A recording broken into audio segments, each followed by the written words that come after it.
Have you ever noticed how your kindness became a crime the moment you stopped giving it away for free? You don't become dangerous by fighting back.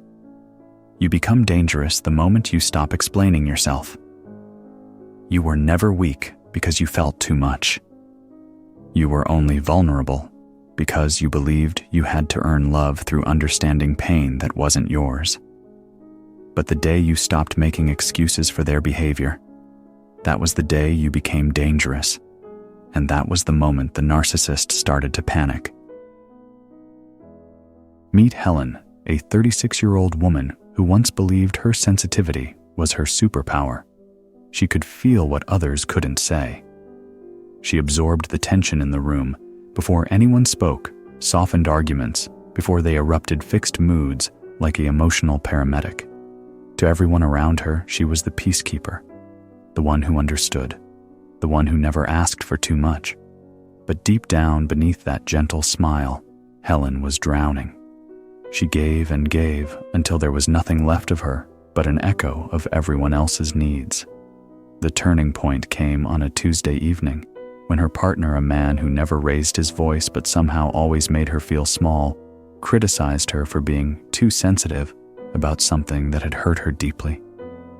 For the first time in 3 years, Helen didn't apologize. She didn't explain why she felt hurt. She didn't try to make him feel better about making her feel worse. She simply said, "I'm not discussing this anymore." And then she walked away. At first, he seemed stunned, almost respectful of her boundary. But that silence, it was just the calm before the storm. Because when a narcissist realizes they can't manipulate you anymore, that's when they show you who they really are. This is where Carl Jung's revolutionary understanding of human psychology becomes the key that unlocks everything you've been trying to understand about toxic relationships. Jung discovered that every human being operates with what he called a persona, the carefully crafted mask we present to the world. It's not necessarily false, but it's selective. It's the version of ourselves we believe is most acceptable, most lovable, most likely to get our needs met. Beneath this persona lies what Jung termed the shadow, all the parts of ourselves we've rejected, denied, or hidden away because we learned they were unacceptable. Our anger, our selfishness, our jealousy, our need for control, our capacity for cruelty. For psychologically healthy people, this persona is flexible. It adapts to different contexts while remaining fundamentally authentic. The Carl Jung shadow is acknowledged, integrated, worked with consciously. But for the narcissist, the persona isn't just a social tool, it's their entire identity. Their psychological survival depends on others believing in their false self, the charming one, the misunderstood genius, the selfless martyr, the perpetual victim of others' unreasonable expectations. The narcissist's true self, their shadow, is so intolerable to them that they cannot acknowledge its existence. Instead, they project it onto others, especially those closest to them. So when an empath like Helen sees through that carefully constructed facade, when she stops participating in the illusion that keeps their false self intact, it threatens the very foundation of their psychological existence. Here's what makes this dynamic so insidious and so difficult to recognize. The narcissist has spent months or years training the empath to absorb their shadow. Every time the narcissist felt rage, the empath was taught to feel guilty for causing it. Every time the narcissist felt inadequate, the empath was made to feel responsible for fixing it, or worse, for being the cause of it. Jung called this projection, the unconscious act of placing your own disowned emotions, behaviors, and motivations onto someone else. But in the context of narcissistic abuse, projection becomes a weapon of psychological control. The narcissist doesn't just project their shadow onto the empath. They train the empath to believe that carrying this shadow is love, that absorbing their partner's rage, shame, fear, and inadequacy is what caring people do. But here's the profound truth that Jung understood about empaths. They don't just experience their own emotions intensely. They feel the rejected feelings of everyone around them. They become emotional repositories for other people's shadows, intuitive containers for the feelings others refuse to acknowledge. This is why empaths are simultaneously so valuable and so dangerous to narcissists.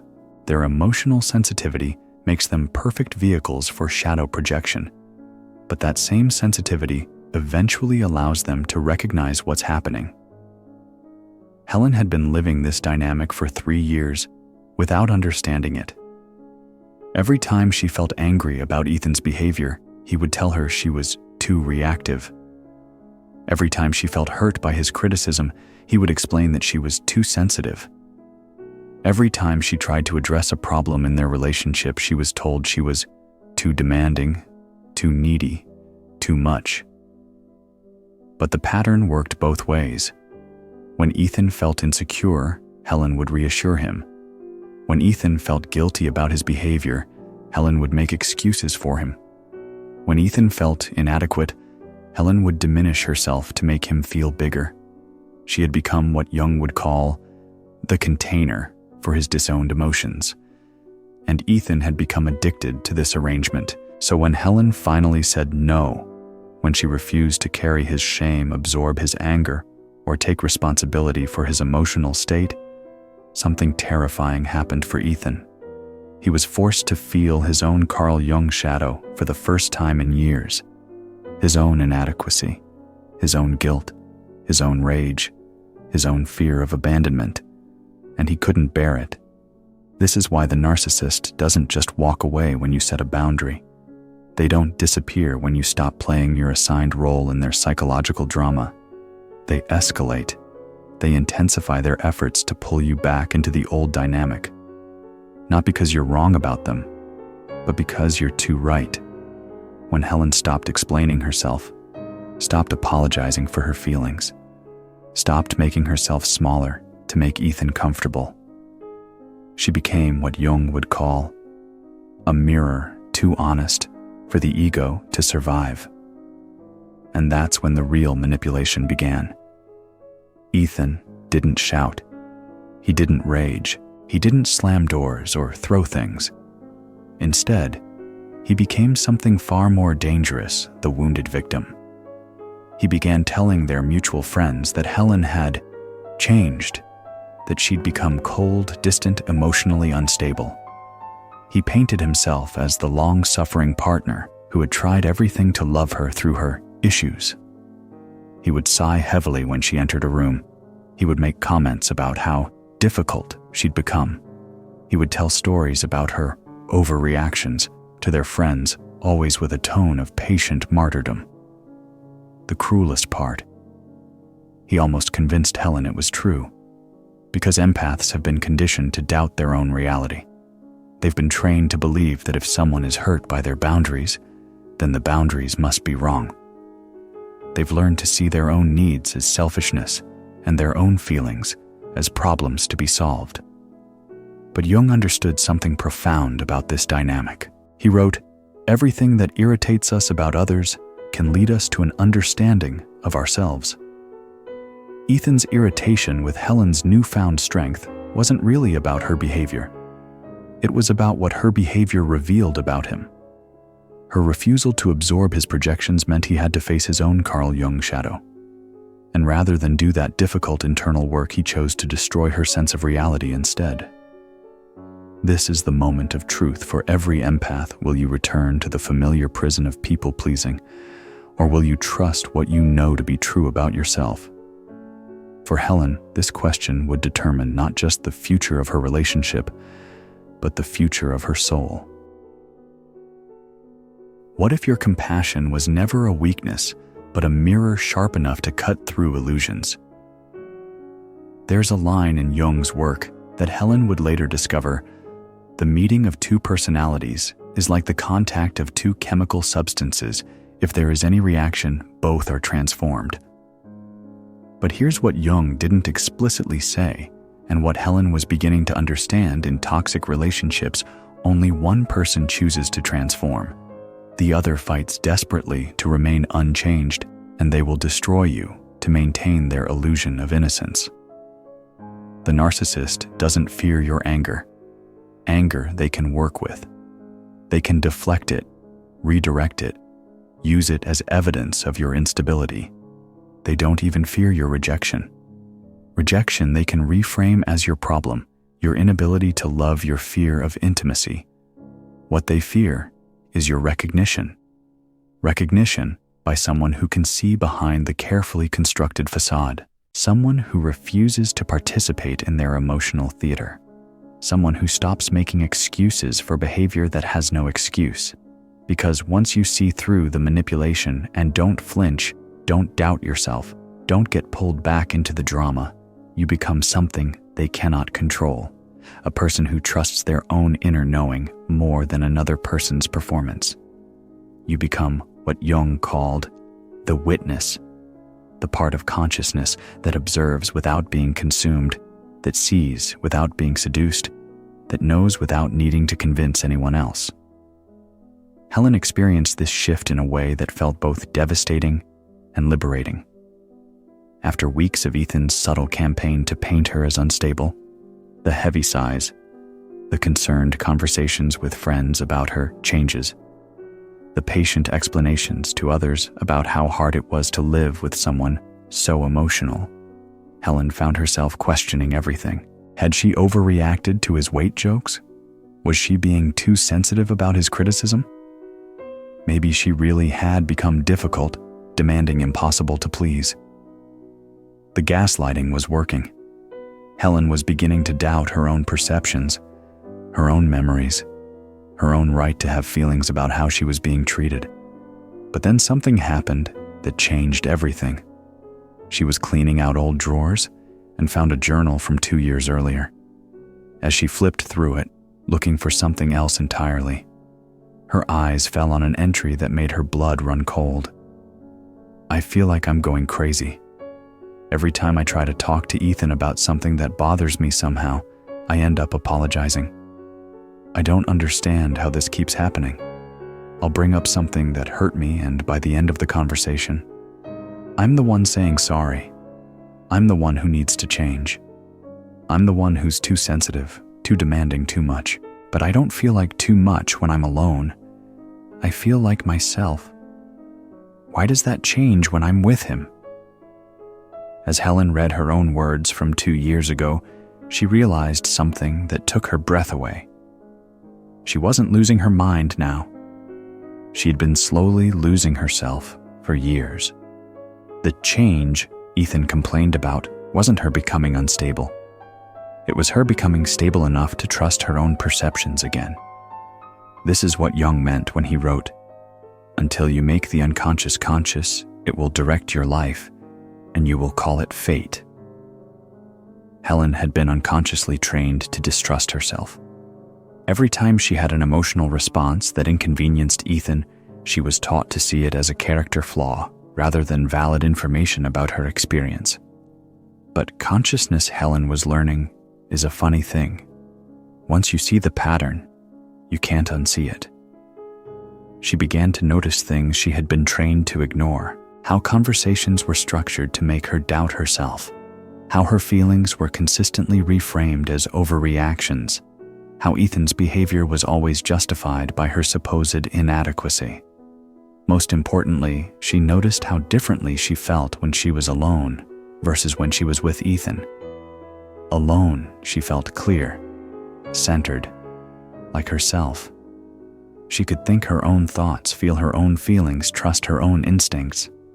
With Ethan, she felt confused, guilty somehow, always in the wrong, like she was walking through fog, never quite sure of her footing. Jung would have recognized this immediately. Helen was experiencing the difference between her authentic self and her adaptive self, the version of herself she had created to survive in a relationship that required her to be smaller than she actually was. But here's where Helen's story takes a turn that surprised even her. She didn't confront Ethan with her realization. She didn't try to make him understand what he was doing. She didn't attempt to heal the relationship through communication or therapy or honest conversation. Instead, she did something far more radical. She began to trust herself again. She stopped explaining her boundaries. She stopped defending her emotions. She stopped participating in conversations designed to make her question her reality. When Ethan made a comment designed to make her feel guilty, instead of explaining why she wasn't guilty, she said nothing. She simply observed his behavior and her own reaction to it. When he criticized her for being too emotional, instead of trying to prove she wasn't, she acknowledged to herself, "He's uncomfortable with my emotions. That's information about him, not about me." When he painted himself as the victim of her unreasonable expectations, instead of adjusting her expectations, she noted, "He experiences my needs as attacks. That tells me something important about this relationship." And without her participation in the familiar dance of manipulation and self-doubt, something extraordinary happened. The manipulation became visible to everyone. Ethan's mask began to slip. Without Helen absorbing his projections, making excuses for his behavior, or taking responsibility for his emotional state, the truth of their dynamic became undeniable. Other people began to see what Helen had been protecting them from seeing all along. Friends started asking her if she was okay. Family members began expressing concern about how Ethan spoke to her, how he treated her, how different she seemed when she was with him. But the most profound change wasn't in how others saw Ethan. It was in how Helen saw herself. For the first time in years, maybe in her entire adult life, she understood that her sensitivity wasn't a burden to be managed or a flaw to be fixed. It was intelligence to be trusted. Her empathy hadn't made her weak. It had made her so attuned to emotional truth that she could detect manipulation others couldn't even see. Her emotional responsiveness wasn't too much. It was a sophisticated warning system that had been trying to protect her all along, and her need for respect, kindness, and basic human decency. That wasn't asking too much. That was asking for the bare minimum. Jung wrote, "Your vision becomes clear when you look into your heart. Who looks outside dreams. Who looks inside awakens." Helen was awakening, and that awakening made her dangerous to anyone whose survival depended on her staying asleep. Something profound shifts in an empath when they cross the threshold from self-doubt to self-trust. They stop seeking validation from the people who trained them to question their own reality and start finding truth in their own silence. Helen began what she later called her reality documentation project, not to build a case against Ethan, not to prove to anyone else that she was being mistreated, but to rebuild trust with herself. Each evening, she would write down what had actually happened that day, not what she was told had happened, not what she thought she should have felt about what happened, but simply what she observed and experienced. The entries were brief, factual, without interpretation or judgment. Tuesday, I mentioned feeling hurt about the comment Ethan made yesterday about my cooking. He said I was bringing up old stuff and creating drama where none existed. I felt confused and guilty. I apologized for mentioning it and offered to order takeout instead. Wednesday, I asked if we could talk about our weekend plans because I wanted to visit my sister. Ethan sighed heavily and said, "Here we go again with your need to control everything." I felt ashamed for asking. I told him never mind and said we could do whatever he wanted. Thursday, I felt excited about a project I'm working on at my job. When I shared it with Ethan, he said, "Must be nice to have such simple pleasures. Some of us have real responsibilities." I stopped smiling. I changed the subject and asked about his day instead. Friday, Ethan criticized my choice of outfit before we went to his friend's party, saying I looked desperate for attention.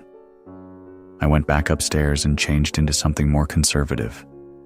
At the party, he flirted openly with another woman.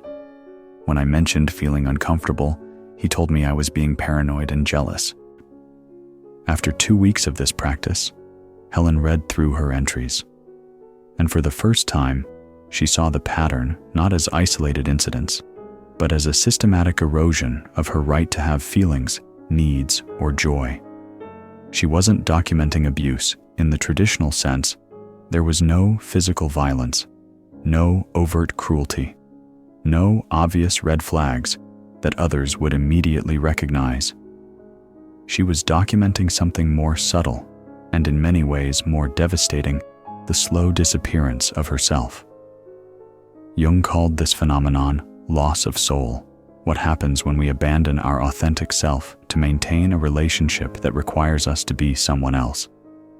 But recognition, Jung believed, is the first step toward what he called individuation, the process of becoming who you truly are, rather than who you've been conditioned to be. Helen didn't have a dramatic confrontation with Ethan. She didn't pack her bags in a fit of righteous anger. She didn't make ultimatums or demands. Instead, she simply began to inhabit herself differently. She stopped automatically saying yes to things that felt wrong. She stopped automatically saying sorry for things that weren't her fault. She stopped automatically making herself responsible for Ethan's emotional state. When Ethan made a passive-aggressive comment, instead of scrambling to fix whatever imaginary problem she had supposedly created, Helen would simply say, "I'm going to take a walk and leave the house." When Ethan criticized her for something minor, instead of defending herself or promising to do better, Helen would say, "I see it differently," and change the subject. When Ethan tried to engage her in circular arguments designed to make her doubt herself, Helen would say, "I'm not interested in discussing this," and mean it. This is what Jung meant by the emergence of the observer self, the part of consciousness that can witness your emotional landscape without drowning in it, that can see manipulation without being seduced by it, that can recognize truth without needing others to validate it. And for Helen, this was liberation. She still felt everything, but nothing owned her anymore. Ethan, meanwhile, became increasingly desperate in his attempts to pull her back into the old dynamic. The subtle manipulations escalated. The victim narrative intensified.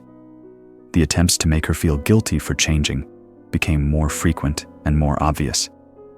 He would bring up past incidents where Helen had supposedly overreacted, rewriting history to paint himself as patient and Helen as unstable. He would make jokes at her expense in front of friends, then act confused when she didn't laugh. He would promise to change, then return to the same patterns within days. But something fundamental had shifted in Helen. She had stopped participating in the emotional theater that had once consumed her life. She realized that her empathy, the very quality she had been taught to see as her weakness, was actually her greatest strength. It had allowed her to feel the truth of situations that others couldn't perceive, to sense deception before it was spoken, to understand people's motivations through their energy rather than their words. The problem had never been her sensitivity. The problem had been that she had been trained to use her sensitivity to take care of everyone except herself. Now she was learning to turn that same emotional intelligence inward, to feel what she needed, to sense what was healthy for her, to trust the wisdom of her own emotional responses. When someone's behavior made her feel small, she didn't ask herself what she had done wrong. She asked herself why someone would want to make her feel small. When someone's words made her doubt herself, she didn't assume she was the problem. She asked herself why someone would want to undermine her confidence. When someone's actions consistently contradicted their promises, she didn't make excuses for them. She trusted the actions over the words. This shift from empathy as self-abandonment to empathy as self-protection changed everything. Jung would have called this the return to the self, the moment when a person stops living from their wounded ego and begins living from their integrated wholeness. For Helen, it felt like coming home to someone she had forgotten she was allowed to be. Someone who trusted her own perceptions, someone who honored her own needs, someone who protected her own energy, someone who knew the difference between love and manipulation, between care and control, between connection and consumption. And that person was too dangerous for someone like Ethan to manipulate, because manipulation only works on people who doubt themselves more than they trust themselves. To the empath who is watching this and recognizing yourself in Helen's story, you never had to stop feeling. You just had to stop performing emotional CPR on people who were never willing to breathe for themselves. Somewhere along the way, you learned that being needed was the same as being loved, that absorbing pain was your purpose, that your worth was measured by how much suffering you could transform into understanding. But Jung would say, the privilege of a lifetime is to become who you truly are, not who others need you to be, not who you've been conditioned to be, not even who you think you should be, who you truly are. And here's what Helen discovered about who she truly was. She was someone whose emotional sensitivity was a form of intelligence, not a character flaw. Someone whose compassion was meant to include herself, not exclude herself. Someone whose empathy was designed to protect her from harmful people, not attract them. Most importantly, she discovered that she didn't need to understand why someone mistreated her in order to stop accepting the mistreatment. She didn't need their validation of her reality to trust her own experience. She didn't need their permission to protect her energy, and she didn't need their approval to choose herself. This is what makes an awakened empath dangerous to manipulative people, not that they become cold or cruel, but that they become clear. Clear about what they will and won't accept. Clear about the difference between love and manipulation. Clear about their own worth regardless of whether others recognize it. Helen learned that you can have compassion for someone's wounded behavior without accepting the damage it causes.